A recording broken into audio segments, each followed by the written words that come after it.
Hi friends, मैं हूं कृष्ण गोपाल गुप्ता। मैं आप लोगों के लिए लेकर आया हूं जावा प्रोग्रामिंग। जावा प्रोग्रामिंग में हम लोगों ने सीख लिया था अभी तक के जावा प्रोग्रामिंग लास्ट एपिसोड में हम लोगों ने सीख लिया था बफर रीडर और स्कैनर का यूज, कि किस तरीके से हम अपने प्रोग्राम में बफर रीडर और स्कैनर को यूज करते हैं। अब हम लोग नेक्स्ट टॉपिक की तरफ बढ़ते हैं। नेक्स्ट टॉपिक है हमारा इफ और एल्स। इफ एल्स, ये इफ एल्स जो है आपका, एक इफ होता है, एक इफ एल्स होता है और एक इफ एल्स इफ होता है। मतलब इस इफ और एल्स को इस तीन तरीके से हम यूज करते हैं। ध्यान से देखिएगा, इस इफ और एल्स को हम तीन तरीके से यूज करते हैं। एक में सिर्फ और सिर्फ इफ होता है, that means a single condition, सिर्फ एक सिंगल कंडीशन होती है इसमें। सपोज दैट हम एक जगह से, सपोज दैट हम रोड पे चल रहे हैं, ठीक। मैं एक पहले वाले कंडीशन के लिए मैं आपको एक एग्जांपल देता हूं। मैं रोड पे चल रहा हूं और मैंने आपको कहा कि आप रोड पे जा रहे हैं और अगर आपको एक चौक दिखता है तो आप लेफ्ट ले लेंगे।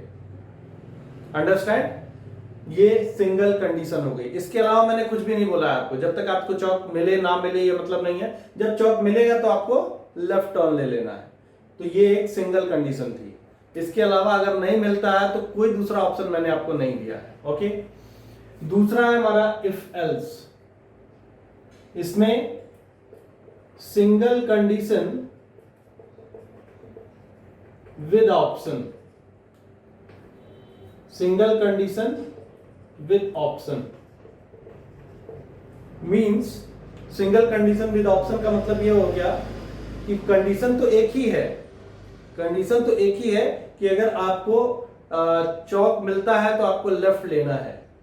ओके, लेकिन उसके साथ में एल्स भी है। मतलब अगर आपको चौक नहीं मिलता है तो आप और क्या करेंगे, वो एल्स में, मतलब एक कंडीशन के साथ एक ऑप्शन दे दिया गया कि अगर आपको चौक नहीं मिलता है तो आप ये काम कर सकते हैं। अंडरस्टैंड? यहां पे क्या है, more than one condition with more than one options. More than one condition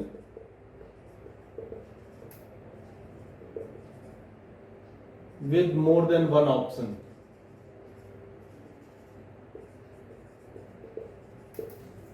बहुत ढेर सारी कंडीशंस होंगी आपके पास, एक से अधिक कंडीशंस और एक से अधिक ऑप्शंस भी अवेलेबल होंगे। That is called if else if. कहीं कहीं पे आप लोगों ने सुना होगा सिर्फ लोग एल्स इफ बोलते हैं, कि एक एल्स इफ नाम की एक कंडीशन होती है।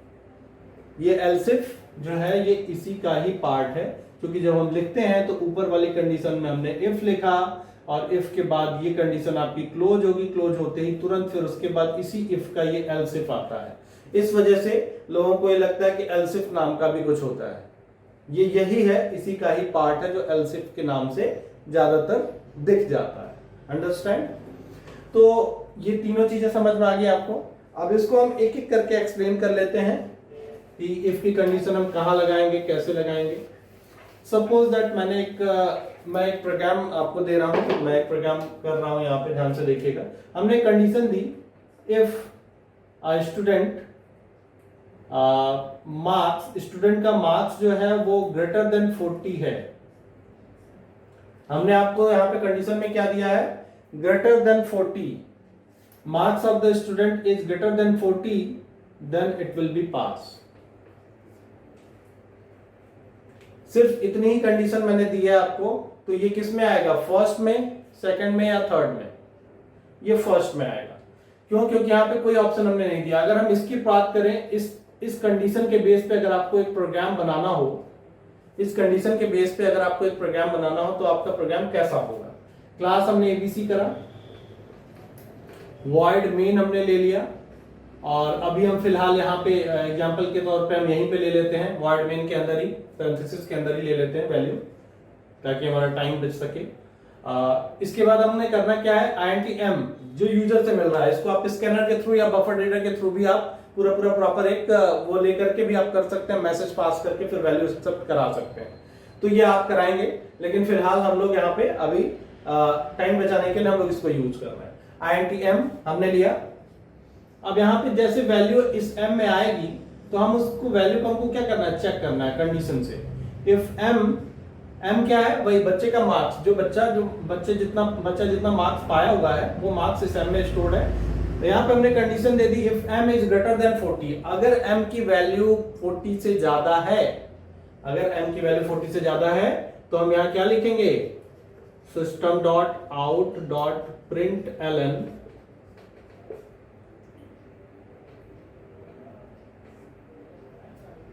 अगर इसकी वैल्यू 40 से ज्यादा है तो हम यहां लिखेंगे,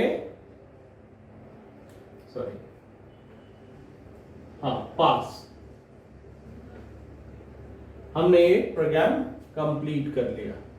ध्यान से देखिएगा, क्लास हमने बनाया, मेन बनाया, मेन के अंदर हमने एक ये दिया है मार्क्स के लिए, और मार्क्स में value marks is greater than 40, अगर ऐसा है तो system dot out dot println pass. Understand, clear है? तो ये जो दिख रहा है आपको, ये पास वाला पार्ट है। दैट मींस अगर m की वैल्यू 40 से ज्यादा हम देते हैं तो वो पास आएगा, लेकिन अगर 40 से कम आता है तो यहाँ पे कोई भी मैसेज ये नहीं देगा, कोई भी आउटपुट इसका नहीं आएगा। ध्यान रखिएगा, ये आउटपुट मैं आपको दिखा दे रहा हूं। अगर आपने वैल्यू 30 दी है, अगर आपने वैल्यू 30 दी है तो इसका जो आउटपुट होगा वो कुछ भी नहीं होगा। 30 आपका आएगा, आउटपुट पे कुछ भी नहीं शो करेगा। अगर आपने इसमें वैल्यू दे दी 40 दे दी तो भी इसका कोई भी आउटपुट आने वाला नहीं है, क्योंकि ग्रेटर देन 40 की कंडीशन यहाँ पे। अगर हमने 45 दे दिया, 42 दे दिया तो ये आउटपुट में देगा पास। ठीक है, जो भी आपने यहाँ पे लिखा होगा एग्जैक्टली वही आउटपुट देगा, नथिंग एल्स। क्लियर? तो ये था पहली वाली कंडीशन जिसमें सिर्फ और सिर्फ इफ की कंडीशन हमने दी है, बाकी कुछ भी नहीं दिया है। अंडरस्टैंड? अब हम बात करते हैं दूसरे वाली कंडीशन की, कि हमने कह दिया कि अगर बच्चा जो है ग्रेटर देन 40 पा रहा है तो उसको पास कहा जाएगा, अदरवाइज अगर इससे लेस देन 40 है, मतलब अदरवाइज का एक हमने ऑप्शन दिया, अदरवाइज वो फेल कहा जाएगा। अदरवाइज में कोई कंडीशन अभी हमने नहीं दी है, ध्यान रखिएगा, अदरवाइज वो फेल कहा जाएगा, सिर्फ ये कहा है। तो उसके लिए हमारे पास क्या होगा, ज्यादा कुछ नहीं करना है इसमें चेंज। ध्यान से देखिएगा, ये चीजें तो सेम ही रहेंगी, बस यहाँ पे इस इफ का ये बना, फिर एक एल्स लगाएंगे, एल्स लगाने के बाद फिर यहाँ पे system dot out dot print ln, यहाँ पे हम एक मैसेज दे देंगे फेल का। ठीक है, क्लियर है? अब यहाँ पे आप ध्यान से देखिएगा, जो इसके पहले आप प्रोग्राम कर रहे थे, अभी जब हमने प्रोग्राम किया था तो यहाँ पे जब हमने वैल्यू 30 दी थी तो यहाँ पे कोई भी आउटपुट नहीं आ रहा था, और जब हम 42 दे रहे थे तो हमारा पास आउटपुट आया, 40 दिया हमने तो भी कोई भी आउटपुट नहीं आ रहा था। लेकिन अगर हम बात करते हैं अब इस केस में, अगर हम यहाँ पे वैल्यू देते हैं 40 तो आउटपुट में क्या आएगा, फेल, क्योंकि कंडीशन जो दी गई थी वो m इज ग्रेटर देन 40 है। अगर इससे ज्यादा होगी, इससे कम होगी वैल्यू तो क्या होगा, वो फेल में आएगा, और इससे ज्यादा होगी वैल्यू तो वो पास में आएगा। अंडरस्टैंड? क्लियर है? तो ये दोनों वाली कंडीशन हमने देख ली, एक सिंगल इफ वाला भी देख लिया और एक इफ एल्स वाला भी हमने देख लिया है। अब थर्ड वाला हमारा बचा हुआ, उसको हम आगे, write a program to print the person is eligible for vote or not। ये आपका क्वेश्चन है, इस क्वेश्चन को आप खुद से सॉल्व करेंगे। Write a program to print the person is eligible for vote और नॉट।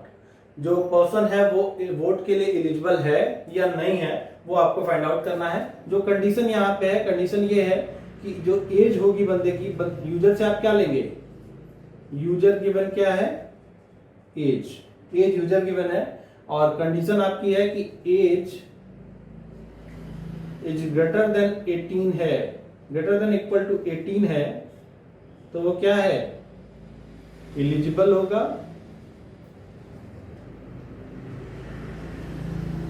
Otherwise not eligible.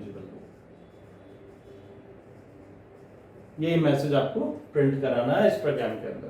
तो ये प्रोग्राम आप खुद से करेंगे। ओके, ये कंप्लीट करके आप मुझे शो करा देंगे, दैट मींस आप फोटो खींच करके मुझे व्हाट्सएप करेंगे। ओके। इरेज कर रहा हूं मैं यहाँ पे। अब हम चलते हैं इसके नेक्स्ट प्रोग्राम पे, इफ एल्स के। इफ एल्स के कॉन्सेप्ट में हम इसके नेक्स्ट प्रोग्राम पे चलते हैं। नेक्स्ट प्रोग्राम में हम देखते हैं यहाँ पे मार्क्स को ही लेकर के हम एक और प्रोग्राम करते हैं। जो हमारी कंडीशन है वो कंडीशन क्या है कि जो मार्क्स है बच्चे का, मैं यहाँ पे पहले क्वेश्चन लिख रहा हूं, ध्यान से देखिएगा। मार्क्स और यहां पे हमने दे दिया grade. Marks is greater then, sorry, less than 40 अगर है तो बच्चे का जो ग्रेड है वो डी ग्रेड है, सॉरी एफ ग्रेड है, मीन्स फेल है वो। और बच्चे का मार्क्स अगर 40 to 60 के बीच में है, 40 to 50 के बीच में है तो उसका ग्रेड डी है। और अगर 50 टू, इसको हम, हाँ 40 to 50 हो गया, इसको हम 51 कर लेते हैं। 41 to 70 है तो इसको हम ग्रेड देते हैं सी।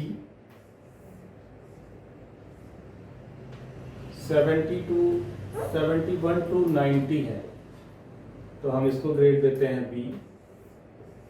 फिर 90 to 100 है, 91 to 100 है तो इसको हम ग्रेड देते हैं ए।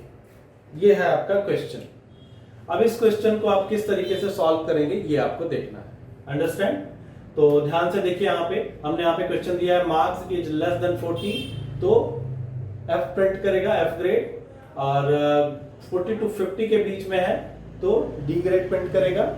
और इसी तरीके से जो मैंने पूरा यहाँ पे दिया हुआ है इसके अकॉर्डिंग ये ग्रेड प्रिंट करेगा। तो हम इस प्रोग्राम को देख लेते हैं। सबसे पहले हम ऊपर एक क्लास बनाएंगे, क्लास मार्क्स या ग्रेड नाम से एक क्लास बना लीजिए, ठीक है। ग्रेड नाम से हमने क्लास बना ली है। क्लास बनाने के बाद हमको क्या करना है, वॉइड मेन हम लेंगे। वॉइड मेन के अंदर हम लेंगे मेन के पैरेंथेसिस में मार्क्स, क्योंकि ये जो मार्क्स हमारी वैल्यू मिल रही है उसको हम फिलहाल यहाँ पे ले रहे हैं,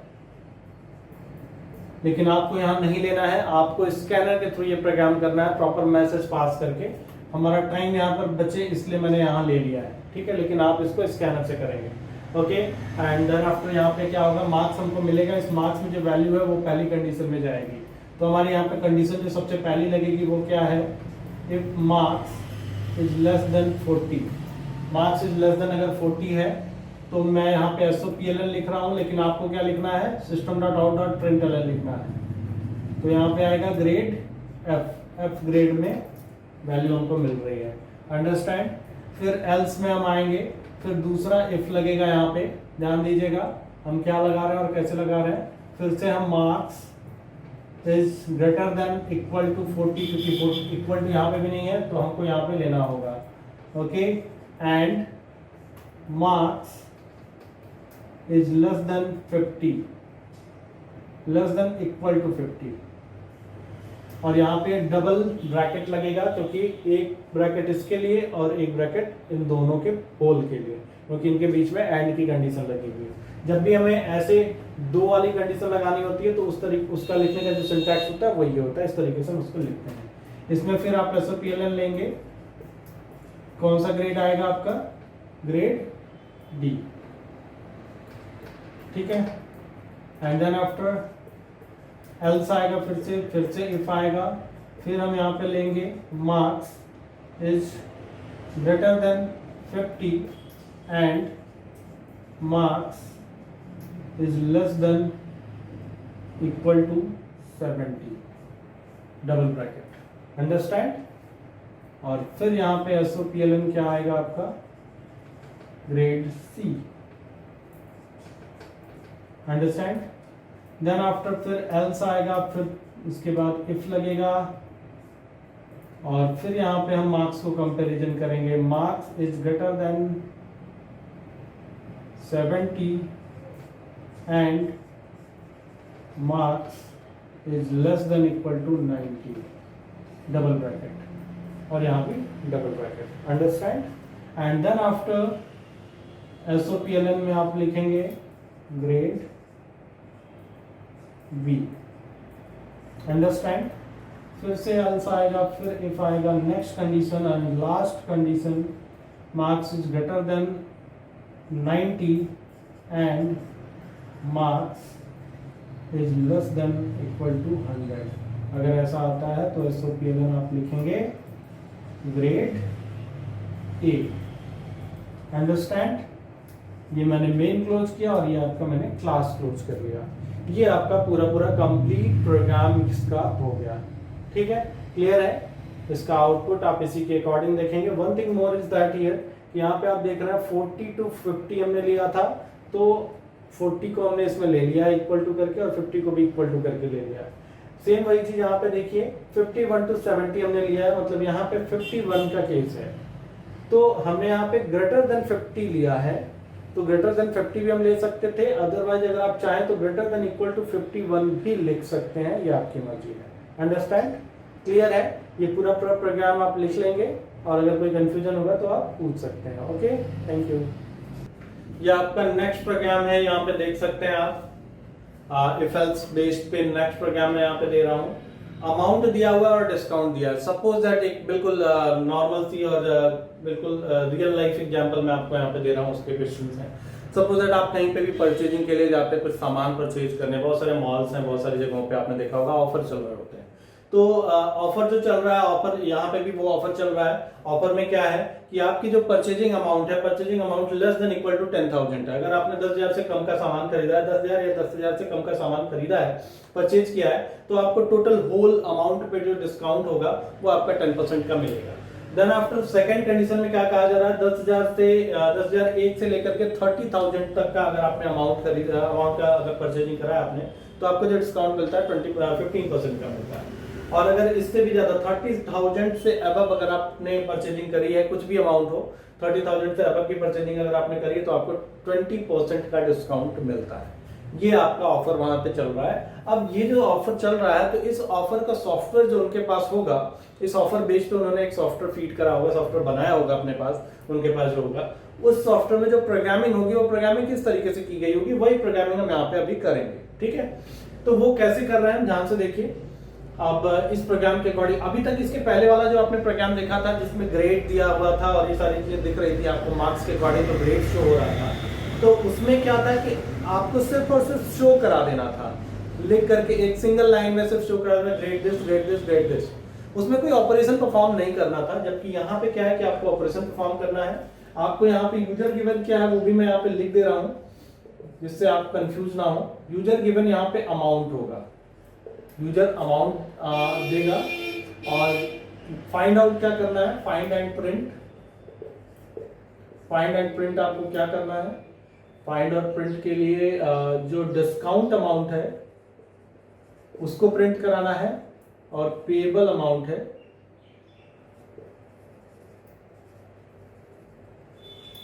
payable amount after discount. Discount के बाद जो अमाउंट बचता है उस अमाउंट को हमें प्रिंट कराना है। ठीक है, तो ये तीन चीजें हमें फाइंड आउट करनी है।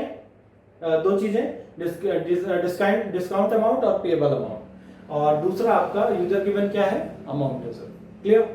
तो अब हम बात करते हैं यहाँ पे क्लास डिस्काउंट नाम का, हमने एक क्लास बना लिया। ठीक है, ध्यान से देखिएगा क्या हो रहा है यहाँ प्रोग्राम में। वॉइड मेन हमने लिया। आप सारे प्रोग्राम स्कैनर या बफर रीडर से करेंगे। मैं यहाँ पे इसलिए लिख रहा हूं जिससे आपका काम यहाँ पे हमारा टाइम बचे। INT दैट मींस ये अमाउंट नाम का वेरिएबल है जो हमने ए नाम से ले लिया, क्योंकि वेरिएबल का नाम कुछ भी हो सकता है। इसके बाद हम लेंगे यहाँ पे क्या, one thing more is that, मैं यहाँ पे एक प्रोग्राम आपको स्कैनर से या फिर स्कैनर से कर ही के दिखा दे रहा हूँ जिससे आपको कंफ्यूजन ना हो। तो यहाँ पे पहले हम स्कैनर का एक ऑब्जेक्ट बनाएंगे, SC equal to new scanner system.in। आपको पता ही है इसका सिंटैक्स, वो आप लिख लेंगे। ठीक है, इसके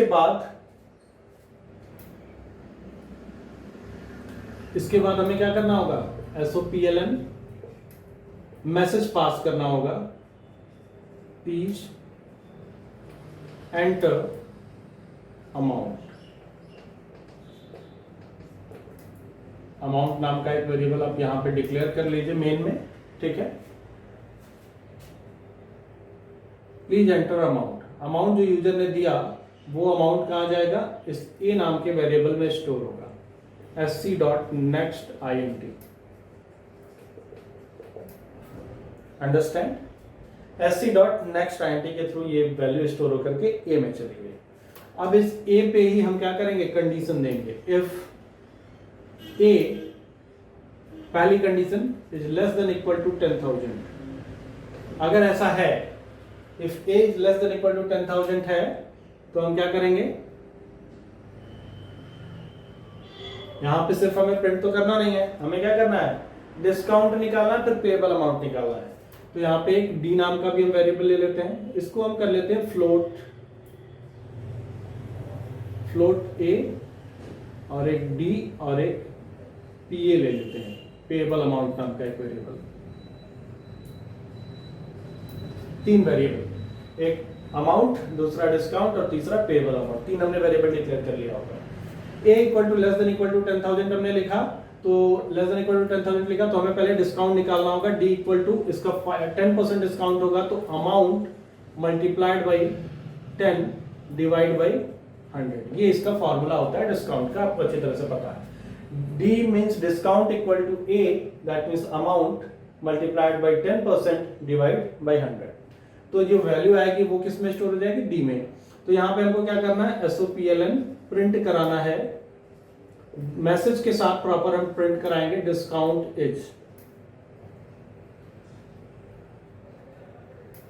इज प्लस D। तो डिस्काउंट अमाउंट जो होगा वो यहाँ पे प्रिंट हो जाएगा। And then after discount amount तो प्रिंट हो गया, लेकिन उसको पे कितना करना है, उसको समझ में आ गया कि 100 रुपए में हमको 10 रुपए डिस्काउंट मिल गया, लेकिन उसको पे कितना करना है वो यहाँ पे भी, वो भी हमको निकालना होगा। तो पीए इक्वल टू पेएबल अमाउंट हमने लिया हुआ है यहाँ पे, अमाउंट माइनस डिस्काउंट, अमाउंट में से डिस्काउंट हम माइनस कर लेंगे, फिर हम यहाँ पे लिखेंगे SOPLN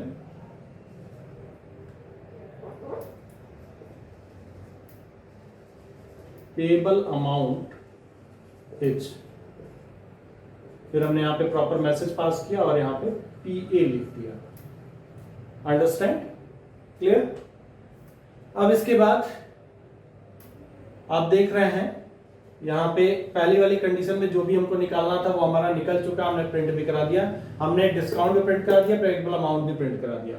अब यहां पे आएगा एल्स और फिर दूसरा इफ। लेकिन one more thing is here, आपने देखा था इसके पहले जो आपने देखा था प्रोग्राम, उसमें इफ के अंदर सिर्फ और सिर्फ एक सिंगल लाइन थी, सिर्फ एक सिंगल लाइन। तो वहां पे हमें इस इफ के ब्रैकेट को ओपन करने की कोई जरूरत नहीं पड़ी, क्योंकि जब भी इफ के अंदर, सिर्फ इफ के ही अंदर नहीं, एक क्लास के अंदर या मेन के अंदर या फिर कोई भी ऐसा मेथड जिसके अंदर कोई भी ऐसा मेथड या फिर कोई भी ऐसा स्टेटमेंट जिसका ओपनिंग और क्लोजिंग ब्रैकेट होता है, मतलब ओपनिंग और क्लोजिंग ब्रैकेट जिसका होता है, ठीक। तो इसके अंदर स्टेटमेंट अगर सिंगल लाइन का स्टेटमेंट है, ध्यान रखिएगा मैं सभी की बात कर रहा हूं, जिसका भी ओपनिंग और क्लोजिंग ब्रैकेट होता है पूरी प्रोग्रामिंग में, कहीं भी किसी भी प्रोग्रामिंग में ओपनिंग और क्लोजिंग ब्रैकेट के अंदर अगर सिंगल लाइन है, मतलब उसके अंदर अगर आपने सिंगल लाइन लिखनी है तो आप ओपनिंग और क्लोजिंग ब्रैकेट लगाएंगे तो भी सही है, अगर आप नहीं लगाते हैं तो भी सही है, there is no any issues, कोई प्रॉब्लम नहीं आती, ठीक है। वो दोनों के केस में वो सही माना जाता है। लेकिन अगर हम बात करते हैं इस केस की, जैसा कि आप यहां पे देख रहे हैं, ये उस केस की बात है जो आपने पिछला ग्रेड वाला प्रोग्राम देखा था, उसमें ऐसा था, सिंगल लाइन थी। क्लियर? यहां की अगर हम बात करें तो यहां पे आप देख रहे हैं कि यहां पे हमने इफ लिया और इस इफ के अंदर ये सारी चीजें हमने लिखी हैं, ठीक है। अब ये सारी चीजें इस इफ के अंदर हैं, तो यहां पे मतलब मोर देन वन लाइंस हो गई। तो मोर देन वन लाइंस जब भी इस इफ के अंदर होंगी तो on that time we have to use opening and closing bracket. Understand? Opening और क्लोजिंग ब्रैकेट हमको यहां पे लिखना होगा। तो ये आपका ओपनिंग ब्रैकेट और ये आपका क्लोजिंग ब्रैकेट। अदरवाइज अगर आप ये ओपनिंग और क्लोजिंग ब्रैकेट नहीं लगाते हैं तो होगा क्या, सिर्फ पहली वाली लाइन इसके अंदर आएगी इस कंडीशन के अंदर, और बाकी लाइंस का इस कंडीशन से कोई लेना देना नहीं होगा। दैट मीन्स ये तब भी एग्जीक्यूट करेंगे जब ये कंडीशन होगी, और ये तब भी एग्जीक्यूट करेंगे जब कंडीशन नहीं होगी। अंडरस्टैंड? अभी क्या है कि ब्रैकेट लगा देने से ये बेनिफिट हो गया आपको कि इस इफ की कंडीशन के अंदर ये सारी चीजें आ चुकी हैं, अब इसके अलावा और कुछ भी नहीं होगा यहाँ पे। क्लियर? अब हम इसके बाहर आते हैं, एल्स और दूसरा इफ लेते हैं। दूसरे इफ में हमारे पास कंडीशन ये है, amount is greater than equal to 10,001। ठीक, फिर एंड हम लगाएंगे, amount is less than equal to 30,000। ठीक है, क्योंकि आपको पता है एक से अधिक कंडीशन हो गई तो यहाँ पे 2 ब्रैकेट्स लगेंगे, और इसके लिए फिर हम क्या करेंगे, फिर इसका भी हम ब्रैकेट ओपन करेंगे, इसका भी डिस्काउंट हम निकालेंगे, a multiplied by 15 divide by 100 करेंगे, वैल्यू आकर के d में स्टोर होगी।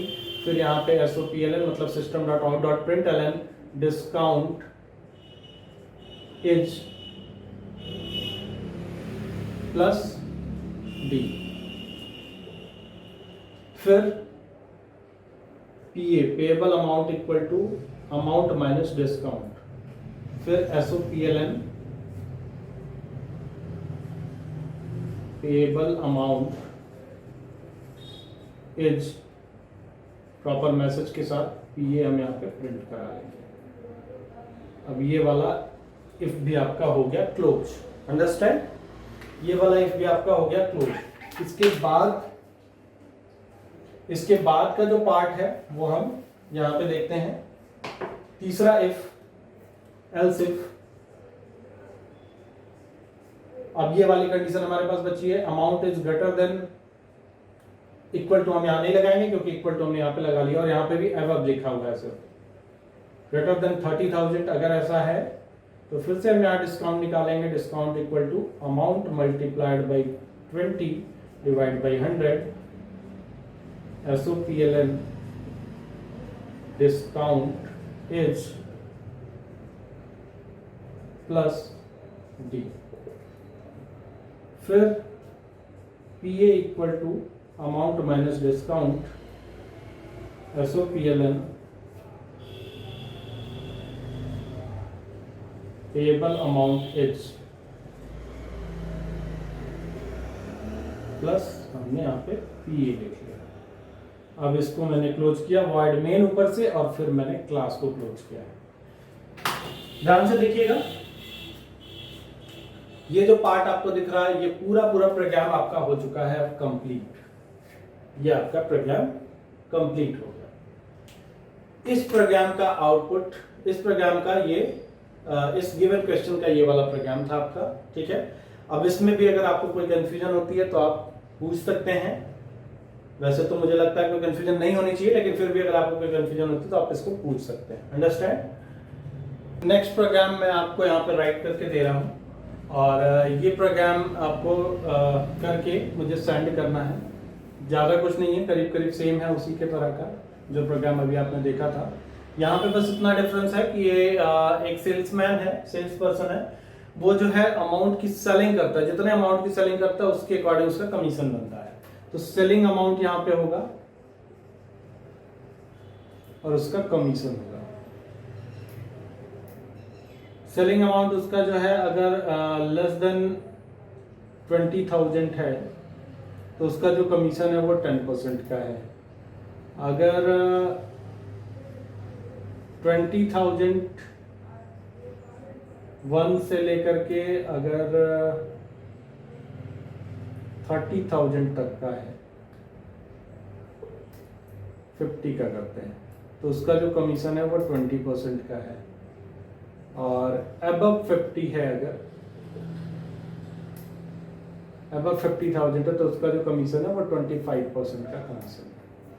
ठीक है, यूजर गिवन क्या होगा? यूजर गिवन अमाउंट होगा आपका, और आपको फाइंड एंड प्रिंट क्या करना है? सिर्फ कमीशन अमाउंट।